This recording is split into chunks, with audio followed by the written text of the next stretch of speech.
Hello ladies and gentlemen, and welcome to another Cider Drinker Countdown. It's been a while since I've done one of these. In fact, it's just over 2 years since I did this particular list, but it's finally time to do my next top 10 favourite and least favourite ciders list for the last 100 reviews.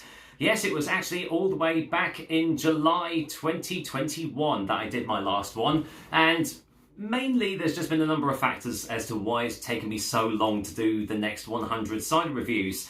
Mainly COVID hit, so the pandemic sort of like took things on the back step. Not only that, but yours truly also got COVID as well, so that knocked me out a little bit. We went on quite a few trips and holidays as well, and obviously the main thing is we moved house, which meant, you know, a good few months was actually spent sorting that out.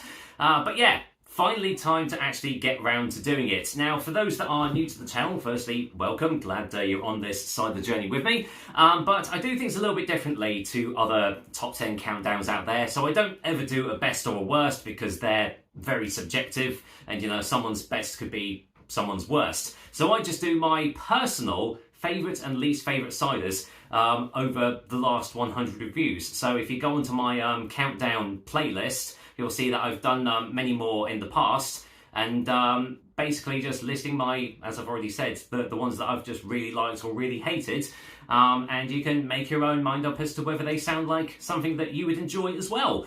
So yeah, I have now done 650 unique cider reviews for the channel, which is absolutely just crazy when you think about it. Like, and I've not even scratched the surface as to how many ciders there are out there in the world. Mainly just doing ciders from the UK, but I have been gracious enough to, you know, receive packages from all over the world as well, which I'm obviously very appreciative of, and I'm always, you know, very, very humbled that producers and everything want to send me ciders, and subscribers as well. Big thanks to all the subscribers that have you know, stuck with me over the years, and you know, actually sent me little care packages to do. I really do appreciate it, and yeah, I'm glad you stay along for this journey. But anyway, that is enough rambling. Let's get on with it, shall we? So today I'm going to be doing, as always, my top 10 favourite ciders over the last 100 reviews. And I'll tell you what, it's definitely been a really tricky one this time, because there have been some absolutely amazing ciders that have made it onto the list.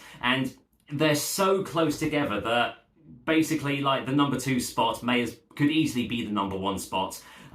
They're all just as amazing as each other. In fact, 8 of the 10 on this particular top 10 have actually got top marks from me. So the margin between like number 8 to number 1 is like very bare minimal, but this is just my personal ranking, and you know, I kind of went back over the videos to see sort of how I reacted to the ciders as well, and took that into consideration.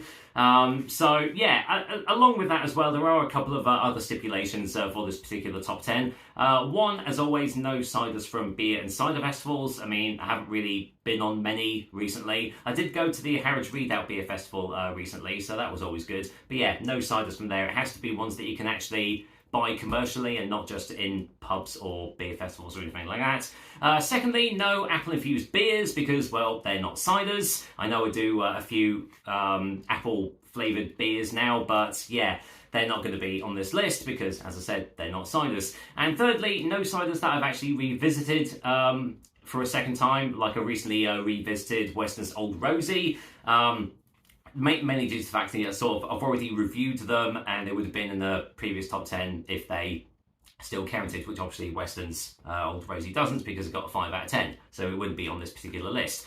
But anyway, enough rambling on. I've got my list handy. I've got my coffee on standby as well, because this is going to be a fairly longer list, a fairly longer video, should I say, than normal. And well, let's kick things off with, well, number 10 as always. So number 10, I've tried this time as well to feature new producers to me as well, because there were so many other producers that could have easily made the top 10. But I've tried to single out producers that I've not featured before much on the channel, or they're new to me, and number 10 is no exception to that. Number 10 is Ascension Cider's Champing at the Pit, which is their sparkling white peach infused cider. Now, that on the offshoot, sounds absolutely disgusting and sounds like it shouldn't actually work at all. But I tell you what, I don't know what wizardry the guys over at Ascension Cider do, but their infused ciders are some of the best that I have ever tried, and they have a lot out there. I'm trying to think of all the different ones that they've got. They've got their shimmy, which I think is their, I want to say is it their grapefruit, or no, is it like their like lemon and grape infused cider? That was absolutely amazing as well. They could have easily made the number 10 spot as well, but that's the other stipulation. No, only one cider per producer, otherwise, you know, this list could be dominated by, you know, one producer, so we don't want that. But yeah, I was really pleasantly surprised. I believe Champion at the Pit was the first one that I had from Ascension, and it really made me think, right, I need to get on to the rest of these guys' range and see what they're like, and they've all been absolutely superb. They really have. So if you do like your more fruit-infused ciders, then I would definitely recommend checking out Ascension Cider, especially their Champion of the Pit, which comes in at number 10. So, number 9 is actually the last 9 out of 10 for this list, and again, it's another new producer to me. I've heard of these guys before, a long time in the past, but never got the chance to actually try any of their ciders until I visited their actual cider mill, and it's one of the nicest cider mills I've actually been to. Number 9 is Dorset Nectar, and it is their Dabinet single variety. Now, if you followed me on the channel over the years, you know that I do love a Dabinet single variety cider. I mean, Dunkertons have just recently released their Dabinet, which, again, could have easily made the number 9 spot, but I have featured them to death over the channel, and can't sing their praises enough. But yeah, I thought I would feature Dorset Nectar because they are new to me. And I brought a fair few of their range home with me to try, and yeah, their Dabinet is definitely a fantastic example of the what a single variety can do. And it's just amazing that having the same apple but in a different terroir and location can just change the flavour profile so much.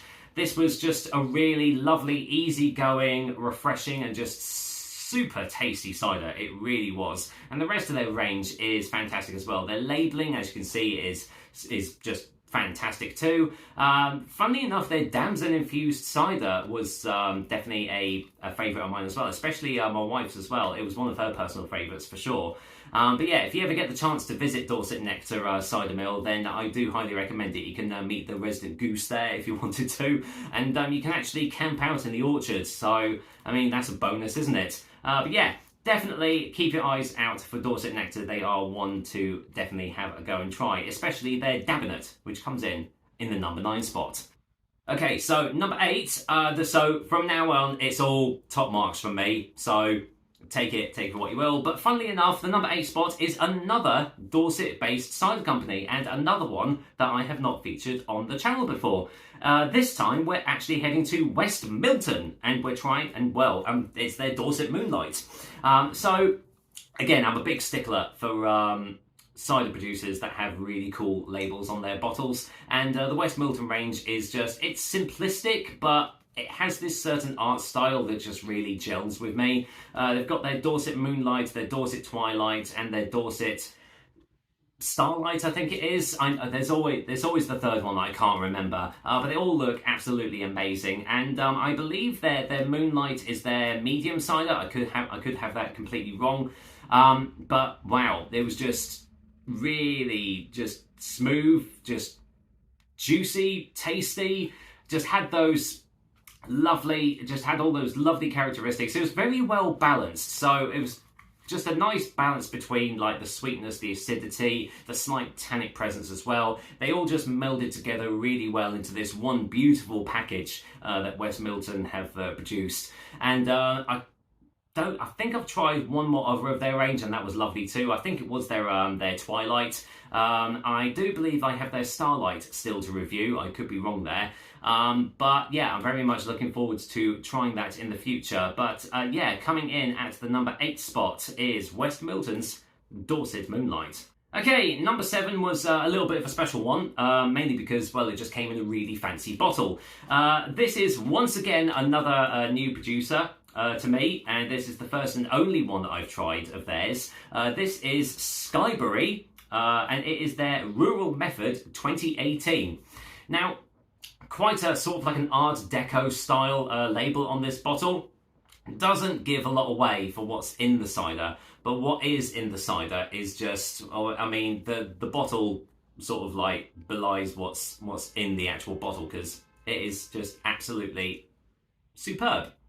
What can I say? It's just an absolutely superb tasting cider. A little bit more acidic than some people would like, because, well, the Rural Method, it's just got that funkiness about it. It's proper. I suppose the buzzword you could use is traditional, but it's a traditional cider that has been made really, really well. And it was the 2018 blend, which, you know, it obviously had a fair few years aging by the time I actually reviewed it, but that did not take anything away from the taste at all, because in fact sometimes you can age ciders and they can develop their own unique characteristics. So, you know, don't let the date fool you when it comes to ciders. I mean, effectively, ciders could effectively just last forever if they're kept in the right conditions. So, but yeah, I'm very eager to see what the rest of Skyberry Cider's range is. I don't know if I'm going to be able to get them as much. I got this one in a particular bottle shop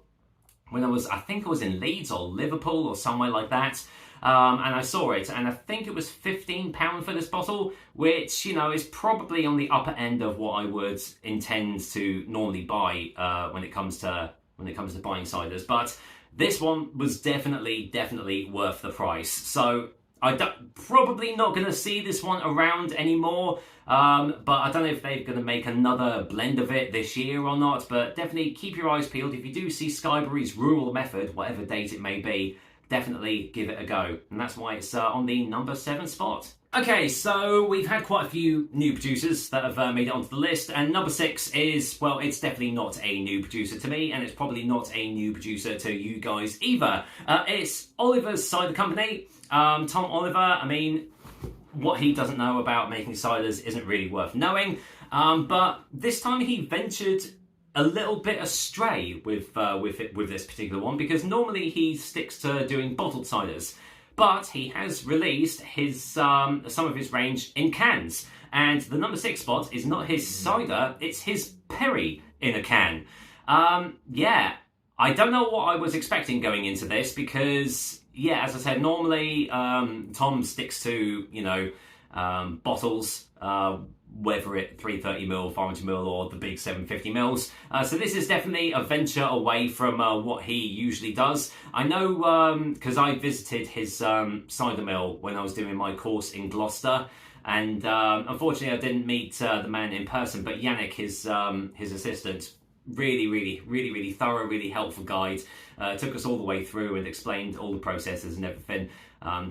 Tried so much of his ciders, it was absolutely amazing. And I took home a can of the Perry in the can, just to see what it was like. I know that they said that they get a contract producer to can for them because they don't have the means at the mill, but that doesn't make any difference at all, because what is in this is just absolutely superb. Yes, it does have the sweetness that Perry's basically do have, but it was just so well balanced. It was smooth as butter. It was, I mean, obviously it doesn't have butter in it, but, you know, figure of speech. And it just, I don't know, it had like subtle like oakiness to it, and it just felt absolutely glorious in the mouth to taste. And it just shows you that it doesn't matter what vessel the particular drink can be in. If it's done right, it can be absolutely blooming superb.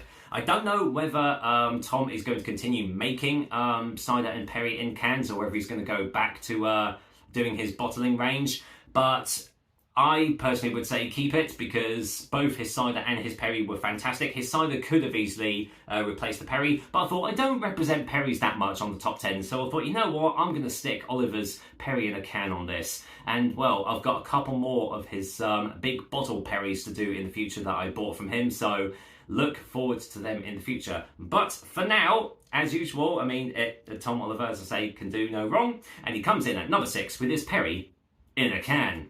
All right, we have hit the top 5, and the number 5 spot is, well, new producer, as usual. This was while I was staying with my wife and her parents in a little town called Foy in Wales. And obviously I did my searching about for cider or cider producers, and there was a little producer called Foy Valley that came up. And I saw their ciders in a local bottle shop, and I thought, you know what, I've got to give them a go. And so, number 5 spot is their Castle Door. Well, a little bottle, but big flavour. This was, wow, this just hit me for 6, just how tasty this was. The colour made it look like it was going to be a light, easy-going, maybe not that great of a cider, like, I say not great of a cider, but you know, just an easygoing one, nothing inoffensive or anything like that. But wow, I was really, really pleasantly surprised with this one. I mean, it's an award winner, and I can easily see why. Just the blends of the flavours that have gone into this particular cider are just absolutely fantastic. I just wish that it came in a bigger bottle, because it's one of those ones that sort of, you take a sip and then you just got to let it mellow for a little bit and just, you know, just let it simmer in the mouth and just enjoy and appreciate all the flavours that lingered on as well into the finish. And it was just one of those ones that you could easily just curl up in an evening and just enjoy the whole cider the whole way through. Yeah, absolutely fantastic stuff. I don't know if Foy Valley have any more in their range. I know they're a relatively small producer over in Wales, and I don't know how widespread they actually are. But yeah, Foy Valley's Castle Door is most definitely one to watch out for, and that is why it has very easily taken the number 5 spot on my top 10 favourite ciders list. Okay, number 4. Number 4 is, would you know it? It's another new producer to me, but it's one that has been on my radar for a long, long time. And this is another one that I actually had the pleasure of visiting their cider mill while I was doing my course over in Gloucester. And naturally I had to take a few bottles home to review. This is the only one that I've had of theirs so far, but I've got a couple more to review as well. It is Little Pomona, and it is their orange cider.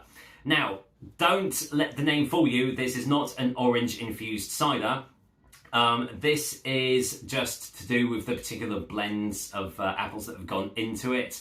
And wow, I mean, for a first impression for Little Pomona, it was just absolutely fantastic. I mean, again, the bottle just looks fantastic. Again, sort of got this like Art Deco style, like sort of like pattern to it. But yeah, it was absolutely just, I mean, it left me a little bit speechless when I first tried it. And my wife tried it as well, and she was just absolutely amazed by it. Just rustic, just really rustic, and just, you could tell that care and passion have gone into the bottle. I know that sounds like a little bit cliche, but you really could see that, you know, love has gone into the bottle. The guys over at Little Pomona are some of the loveliest people that I've ever met, and yeah, their love and passion for cider definitely goes into the ciders. And orange cider was definitely well, I don't know what I'm trying to say, but yeah, basically orange cider is just an absolutely fantastic cider.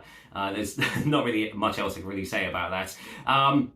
But yeah, if you do get the chance, Little Pomona are just a fantastic company, and their range just looks absolutely superb. Their art style is great. Their little mascot, the actual Little Pomona, is just a really cute addition to the labels. Unfortunately, the orange cider is pretty much one of the only ones that doesn't include her, which is a shame, because I wanted to feature her on this. I suppose I could just pop a little picture up of her. I'll see if I can do it on post editing and everything. But yeah. Just absolutely amazing. And again, big old 750ml bottle, so plenty of cider for me to have. So I was a very, very happy guy when I tried this. So coming in at number 4, Little Pomona's orange cider. Not actually an orange flavoured one. So number 3 spot is actually one of the latest reviews that I've done in these particular 100 reviews. And it's a cider producer I have not featured for a long, long time, mainly because they've not really done anything new recently that I've had to review, but after a little while, it was a return to Hawke's Cider Company, and it was their Bermondsey, well, part of their Bermondsey Barrels range, their Ruby Port cider. Yeah, this was, as I said in the review, a blast from the past. It really was, because I had this bottle for, I want to say, at least 2-3 years, something like that. I bought it many, many years ago, and, well, I opened it up, and it was just like I just bought it yesterday. The ruby port essence to it just really came through, like proper oak, fresh, sweet oak, vanilla-y. And the colour made it almost look like it was a sherry. It was a colour I had not seen in a cider for a long, long time.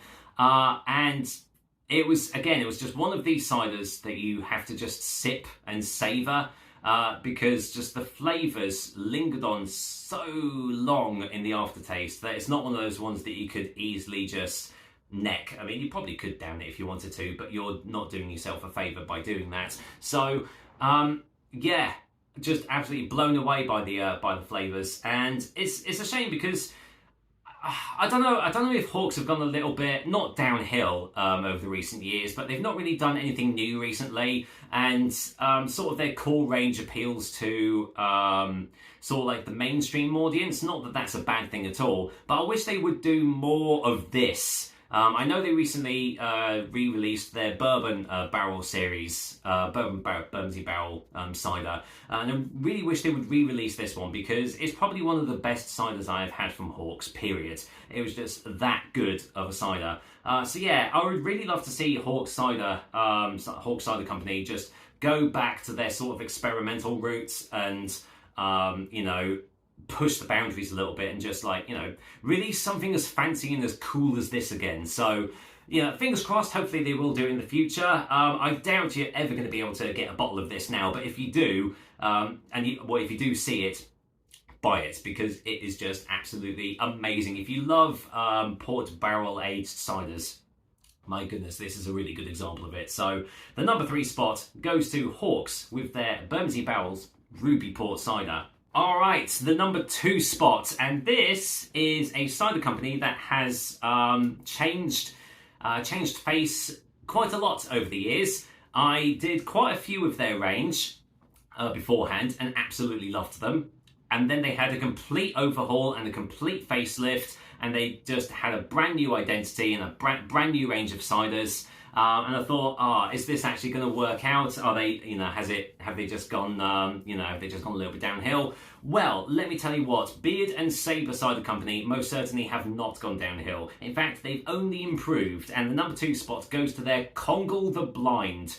Wow, I mean, you've seen fancy bottles on this list already, but I think this is probably one of the fanciest bottles I have ever seen and I've reviewed on the channel. The only downside was that wax on the top of that bottle was an absolute bugger to get into. It took me a good 5 minutes to just get the wax off the top, but I tell you what, the end result was definitely worth it.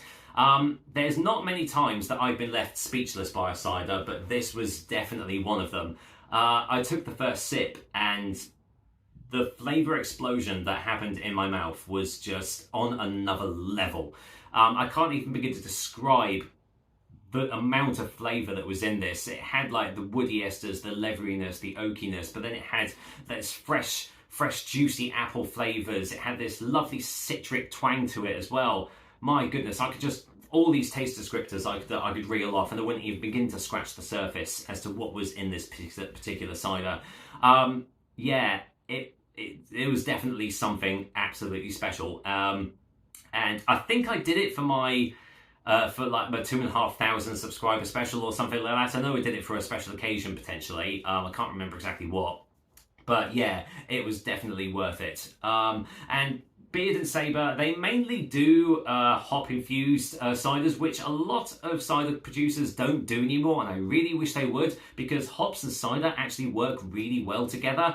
And the rest of Beard and Ciders range that I've tried, their Idun is another one of my personal favourites. I think that's the one with Cascade hops in it. Fantastic. But again, could have added it onto the list, but Conquer the Blind definitely had to take this number 2 spot because it was just, yeah, one of the best ciders I've had on this particular 100 ciders that I've been through. So I think I've still got a few more to go from Beard and Sabre, so I'm definitely going to keep my eyes peeled out for them. But the number 2 spot for now very easily goes to their Congal the Blind. Alright, and so number 1, what could number 1 possibly be? Well, it is a cider company I have featured on the channel quite a lot over the years, and this again was quite a special bottle from them. I've tried a lot. I think I've tried pretty much all of his range at this moment. I mean, he could have released some new ones. I don't know. I've not actually reviewed one of his for a little while. But the number 1 spot goes to Worley's Cider Company with their Keeved Cider. Whoa! This is about as close to perfection as you could potentially get for me personally. Wow, I mean, Conquer the Blind left me speechless. Worley's Keeved just made me go, yes, this is what I'm looking for in a cider. So Keeved ciders are generally on the more relatively sweet side, just by the process that they go through. And I know that it's a little bit harder to do Keeved ciders. So whenever I see a Keeved cider, I always tend to go for it and review it. And wow, this is probably the best Keeved cider I have had so far.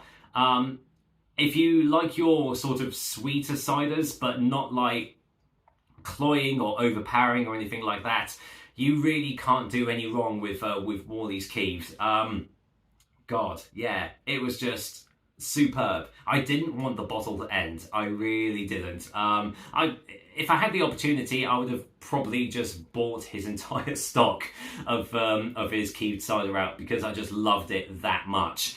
Yeah, this was definitely something really, really special. And well, it obviously deserved to have a special like cider review and everything, so that's why I did it. Yeah, just fantastic. What can I say? I mean, all of Worley's range that I have reviewed have been absolutely amazing, but this was just head and shoulders above everything else that Worley's have done so far, for me personally anyway. And so, yeah, if you do love your Keeved ciders and you've not tried Worley's Keeved cider yet, do yourself a favour, click off this video. In fact, I'm going to put all the cider producers that I've mentioned down in the description below, so you can go and watch my reviews of them in order if you wanted to. And then, yeah, by all means, go and check all these producers out. Not just Worley's, but all these producers that I've mentioned. They all definitely deserve your attention. They all make absolutely fantastic ciders. And, I mean, that's why they've all made the top 10 list. And that is why Worley's Keeved really easily takes the number 1 spot for my favourite cider from these last 100 reviews. Whew! There we go, nearly half an hour. Blimey, that is a long video, isn't it? So thank you for sticking with it all this time, and hopefully you've found your new favourite cider to go out and try. But, well, with that is my top 10 favourite ciders for reviews 551 to 650. So, you know what's going to come next, don't you? Where you have the good, you have the bad. So, join me next time when I count down my top 10 least favourite ciders over the last 100 reviews. And, well, there are a few surprises in there. I'm not going to give anything else away. You'll just have to watch it. So until then, have a good one, and I'll see you soon. Cheers.